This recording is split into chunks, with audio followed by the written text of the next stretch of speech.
Good evening. You're probably eating some food while you're watching this, but I'm out here. I should walk this way because the lighting is better. Actually, bang. This will work. I need to set myself up, and I need to commit to myself, is that you need to do the same. And I'm going to tell you how I'm doing mine so that you can just copy and paste it into your own life. I was talking to my friend Will Lamb today, who I'm actually helping make a digital product. So that's going to be a really cool case study. But he was telling me today about this bean theory. You have a certain amount of beans in your life, and you can only give a certain amount out. I was telling him about the time I was spending with my friends and how I feel like I'm giving too much time and I'm not getting enough time for myself. I'm not getting enough time to do the things that I truly want to do or that I know that I need to be doing. He was like, okay, well then why don't you just focus on this bean theory? And he says you have 20 beans to give. So let's think about it in terms of friends. You have 20 beans to give to all of your friends.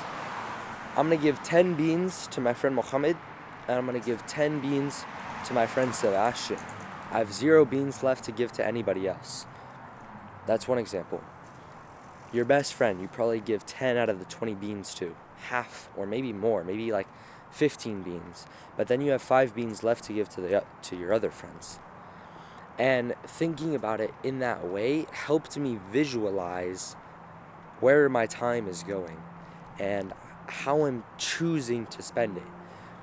And a lot of it is I'm just kind of caving in. It's oh, there's something going on, so I feel like I need to go do that. And that's not necessarily what I want to do or what I need to do. And so I'm trying to reevaluate, how can I make my life the way I want my life to be? Because in reality, you're living, bro. You're not living for anybody else other than yourself and for God. But the reason I say that, even if you don't believe in God, you do live for God. You live for your Creator. You live for what you would call the universe. I want to cross here. The reason I say that is because it's so much easier and it's better to live for something else or somebody else other than ourselves. We see this in relationships all the time. You're going out with somebody new. You will provide for them way more than you will ever provide for yourself.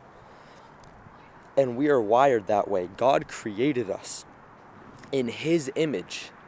He created us for Him. So we are wired as humans to serve others, right? It is easier to discipline ourselves in serving others than it is to serve ourselves, because we are not selfish beings.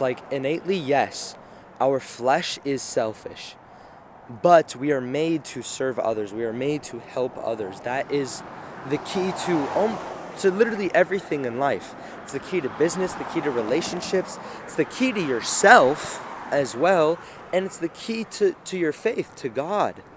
And people don't realize that. Yes, I want to live the life that I want to live, but the life that I want to live needs to be in the will of God. It needs to be in light of what God wants for me, of what my Creator wants for me. Because if it's not, my life will be miserable. So making the commitment to myself, yes, is selfish. And creating the life that I want to live is selfish. But what is the will of God? Discerning God's will and each decision that I have to make. So creating a blueprint of my life of, this is what I know that I need to do, and because I know I need to do this, I'm going to do what I want that will accomplish what I need. Does that make sense? I'm writing a book right now, and I talk a lot about that in here.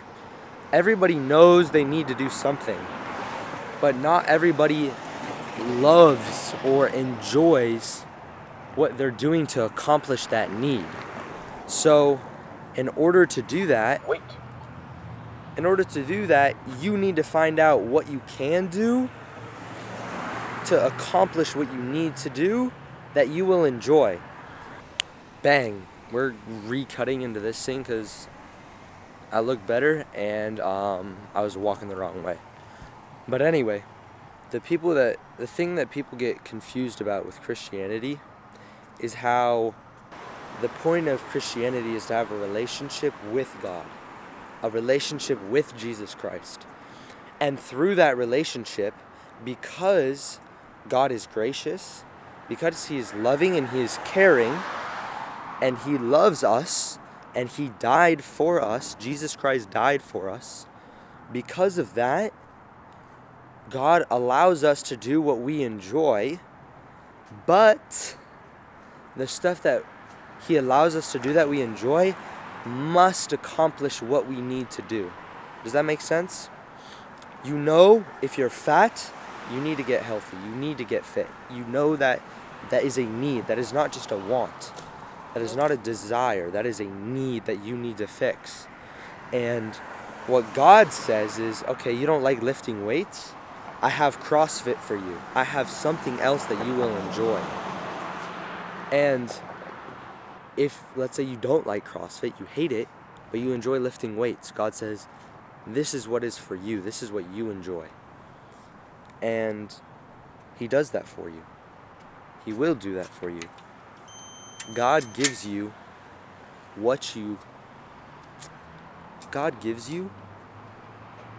things to enjoy, activities to enjoy in order to accomplish the things that you need to do. That is the message of today. Just end it with that. I'm sick, so my voice is all crazy, but thank you for watching if you still are. There's only like a few of you, but I appreciate every single one of you. Make sure to subscribe if you're not, and like and leave a comment. Peace.